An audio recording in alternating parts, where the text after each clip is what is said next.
I'm not discarding that possibility.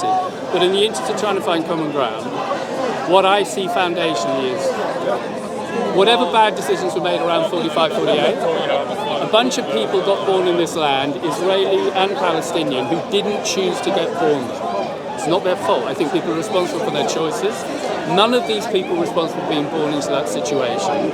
All of them have inherited bad baggage from the history that other people built for them.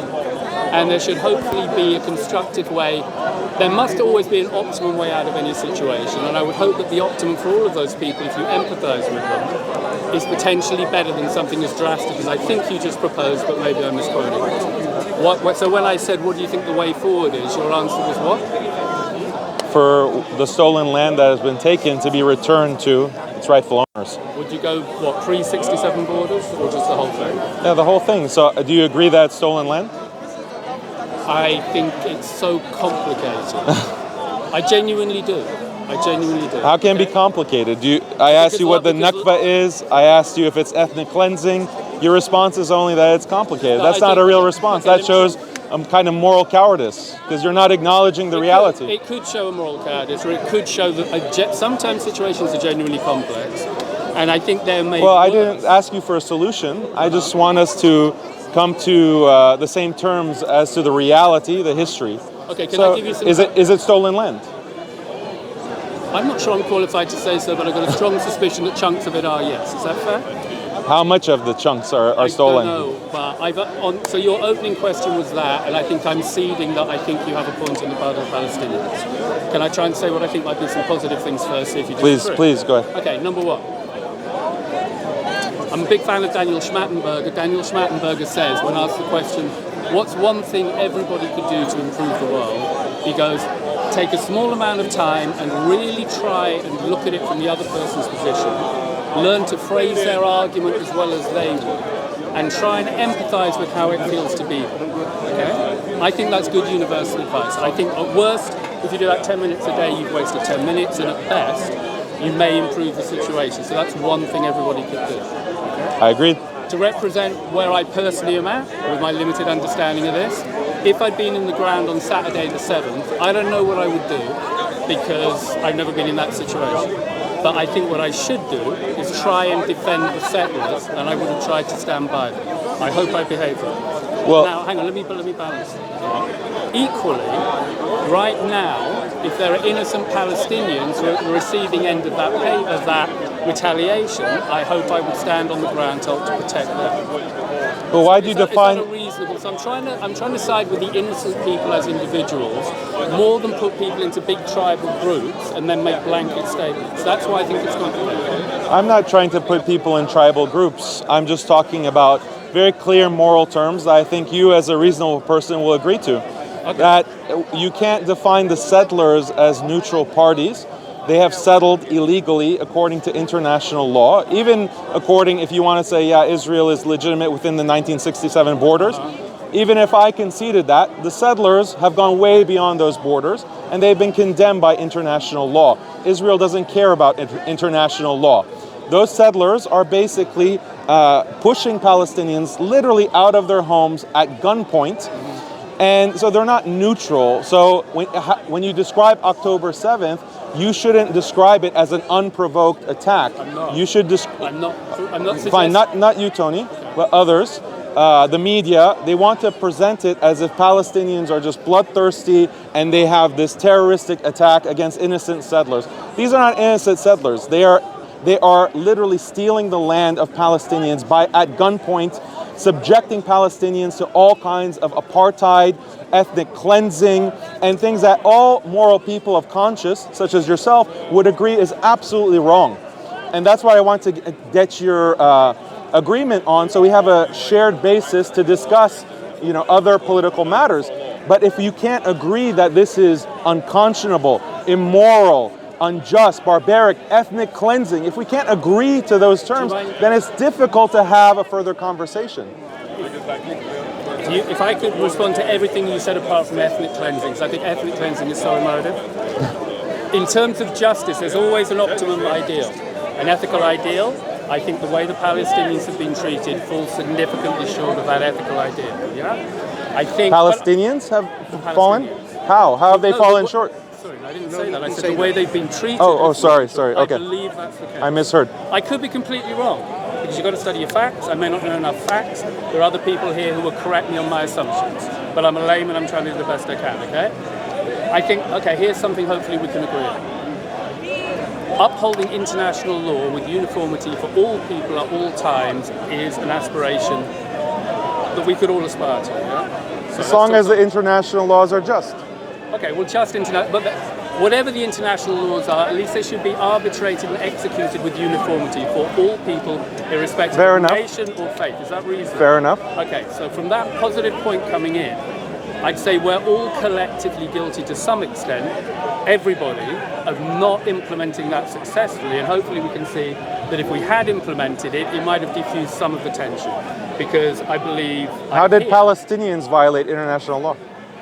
I think the specific Hamas people who just walked in and killed over 1,000 people, as far as I'm concerned, they acted... They're fighting in a war of self-defense. Palestinians are defending themselves.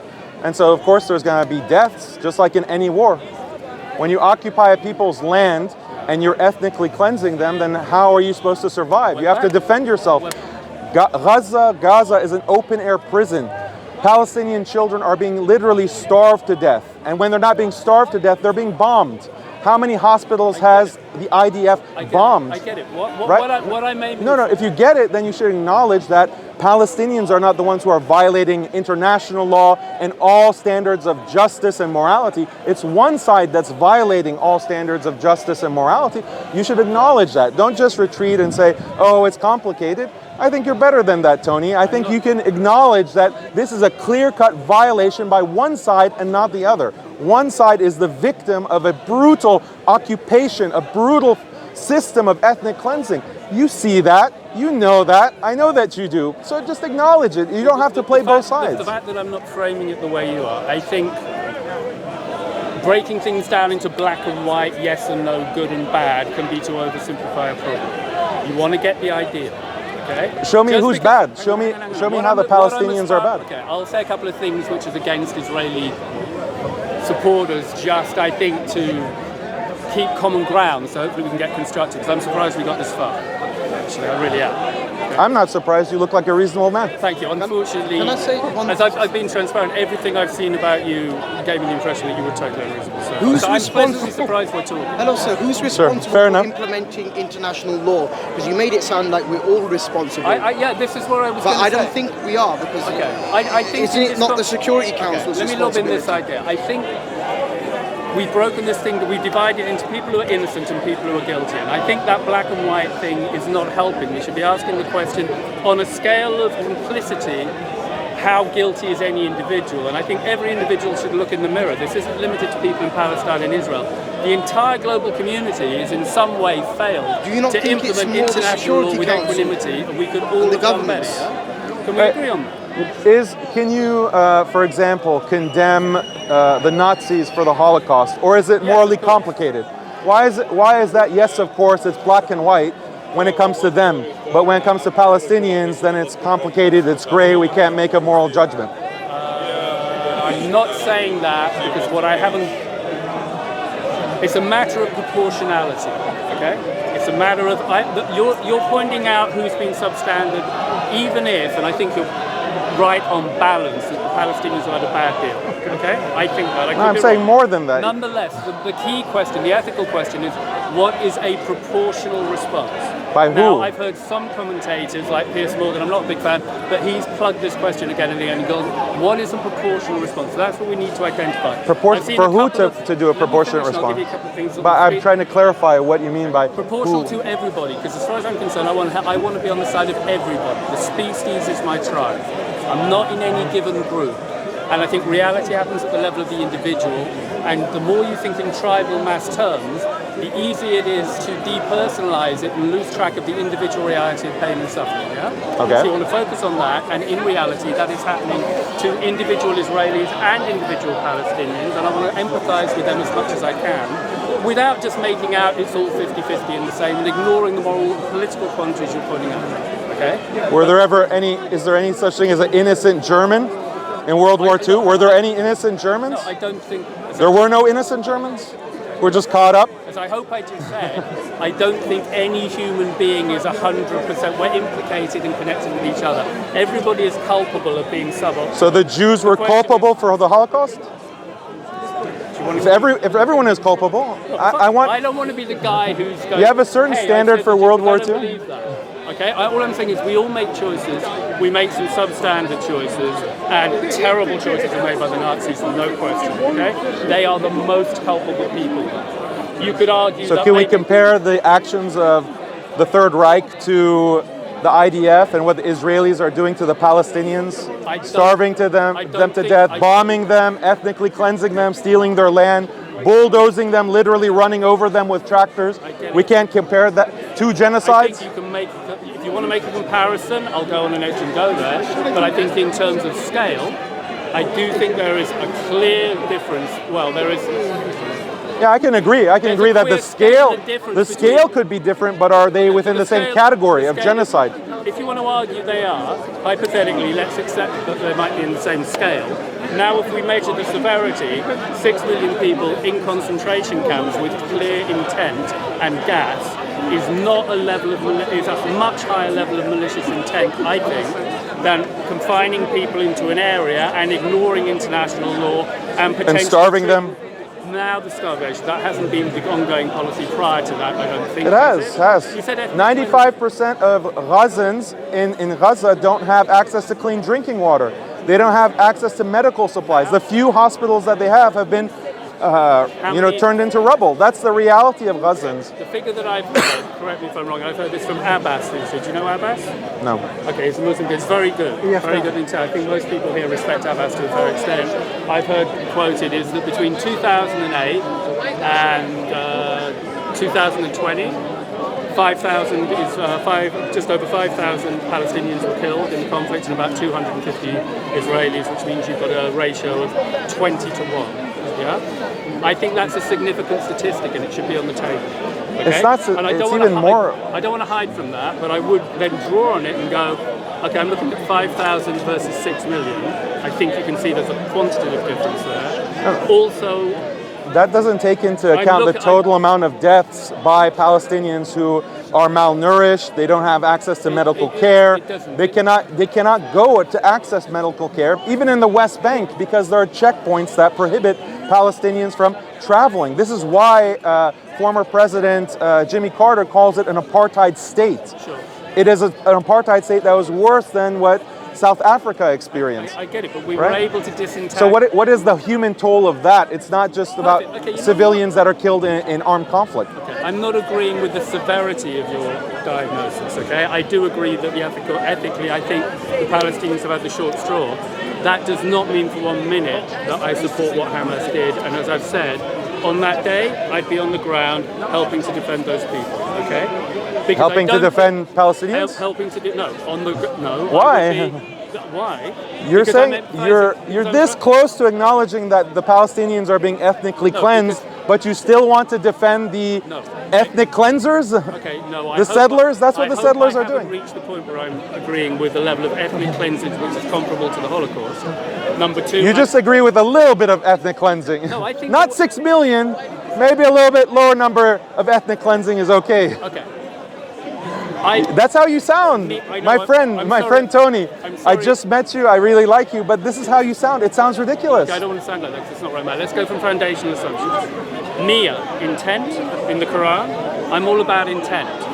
Okay, I think it's always intent, and I could be wrong, but I think the level of malicious intent that was intrinsic in the Holocaust was significantly, and I mean significantly greater than the level of malicious intent which has been happening with Palestine. That doesn't mean there hasn't been malicious intent. That doesn't mean there hasn't been injustice. That doesn't mean that international law hasn't been flaunted, etc. But I can still engage with a level of empathy, which I think the Quran as well would prescribe, attempting to empathize with the individuals on the ground who are unnecessarily being taken down and suffering and dying when it's avoidable and we can do better. And I think we're all obliged to enter the best solution possible. Now, there's a difference between a Palestinian whose land has been stolen, whose entire family has been wiped out, the rest of his family has been turned into refugees, and he's facing the death bombing of this terrorist state. There's a difference between that innocent Palestinian and an Israeli who is on that occupied land, is benefiting from the land of the Palestinians, and is living comfortably, and then has to face some kind of war situation. That's a war zone that has been created by Israel. It's been created by Israel, and it's been maintained by these Western powers like the US and the UN Security Council that have maintained this oppressive occupation. So you cannot make an equivalence between innocent Palestinians and those who are literally occupiers. Okay, again, would you agree with that? I didn't dispute the way you're drawing the moral lines. What I'm disputing is the proportionality of your response. And what response? What is the response? The fact that you seem that we should always aspire to. Are you talking about 40 decapitated babies?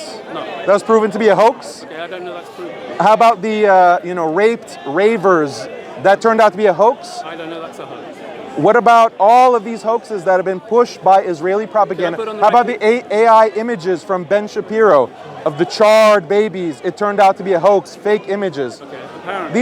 These are all hoaxes. Like, what is the grave moral crime that the Palestinians have committed? They've just defended themselves. Can I respond? Yes, please.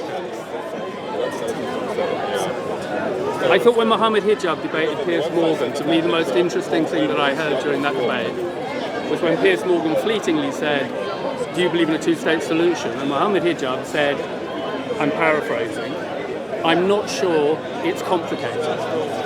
And then the debate moved on. And that to me was the sweet spot for a deeper conversation, okay? Because Mohammed Hijab is normally a fairly adamant individual. And when I heard him concede that point, I thought, here's the terrain we should be opening up in terms of the discussion. I think being not sure is often quite wise. I'm not sure about beheaded babies, okay? I genuinely don't know. It could be either way. I'm not sure about the hospital. It could be either way. I'm not sure about a number of things.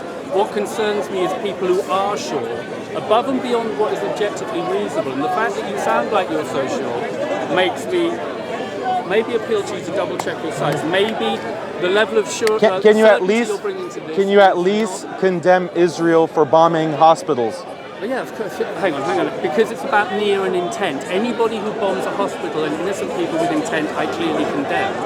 And by the same token, because I believe in the principle of self-consistency, I will also condemn people who I think disproportionately, Saturday the 7th was disproportionate. What was done to those people was disproportionate. What was done to the people? They were murdered. Why? They're armed settlers. How do you know that? How you said that we're unsure about this thing and that thing. Why don't you admit that you're unsure who was actually killed? How do you know that they weren't actually IDF soldiers? Okay, you know what? In the interest of consistency, you're correct. I don't. Okay. So what's disproportionate about attacking these apartheid stormtroopers? You're not allowed to steel man the position. Because I'm uncertain, I've now got to make a judgment as where do I think I should let the benefit of the doubt lie. So because I'm unsure if they were all IDF psychopaths, I think ethically I should give the benefit of the doubt to the notion that they probably weren't. Particularly the 2- and 3-year-old kids. What do you think? Yeah. Where's the evidence that 2- or 3-year-old kids were deliberately targeted? I didn't say deliberately targeted, but consequentially, and I'm not a consequentialist, I'm a deontologist, but consequentially it does seem that there are dead kids. And I don't think they were active malicious members of the IDF. I mean, why can't you blame the settlers for bringing their children into a war zone, literally kicking Palestinians out of their homes and putting their children in the cribs of Palestinians? Can you condemn that? Yeah. Okay, great. But it's about, hang on, if that's true, because I'm not sure I know my facts, but in terms of context, you want to be doing a couple of things. Yeah, point the finger and blame, because that's necessary. You've got to judge people on their choices. But at the same time, you should also be trying to empathise and look at the steel man position, okay? And when I don't hear people doing that, when they sound like they're certain about something, when they just want to point the finger, and when they don't want to try and empathise with the opposing position, I think psychologically and spiritually they could do ethically a bit better, and everybody should be doing it. Now, this is way the most empathic I've ever seen. I'm genuinely impressed, because I've spent quite a few hours now watching you on YouTube videos, like Matt Dillahunty. I was very empathetic to Matt Dillahunty. Okay. When he started accusing me of being a pedophile, what did I say? Without going there, I'm genuinely I would never have thought in a million years I could stand and have a conversation with you that will get to this point. Okay. And that fills me with some hope that maybe something I've said might impact with you a tiny bit, we can find more common ground. But I'd like to hear that you can empathise at least with the 2-year-olds and 3-year-old kids you've got. Yeah, of course. I empathize with any 2 or 3-year-old that is dragged by his or her Israeli parents to settle the stolen land of Palestinians. That 2 and 3-year-old doesn't deserve to be abused by Zionists, of course. It's a crime. It's a crime that Israel is perpetrating, that the Zionist settlers are perpetrating. Absolutely. The thing is that you're framing it as 2 innocent sides, and let's empathize with both. I framed it as everybody on the planet Earth is culpable to some degree. I'm not culpable of ethnic cleansing, and neither are you, Tony. No, we're culpable of we could have done better by the State of Israel and Palestine collectively as an international community if we had enforced international law more diligently with more ubiquity. No, we could have done better. We could have done better by not creating an Israeli state on someone else's land. I agree. Okay. And ethnically cleansing the people who are from that land, who are living on that land. That's how we could have done better. Why do you draw the line at 1967? Go back to 1945. We could have done better, right? I do. If I went back to okay, we agree. No, we don't. That was how we started. How we started the conversation. You asked me, how do we solve this situation in the Middle East? I said that the Zionist state needs to give back its stolen land. And now you agree with me that if we go back to 1945, the international community could have done better by not stealing that land. We're agreed, Tony.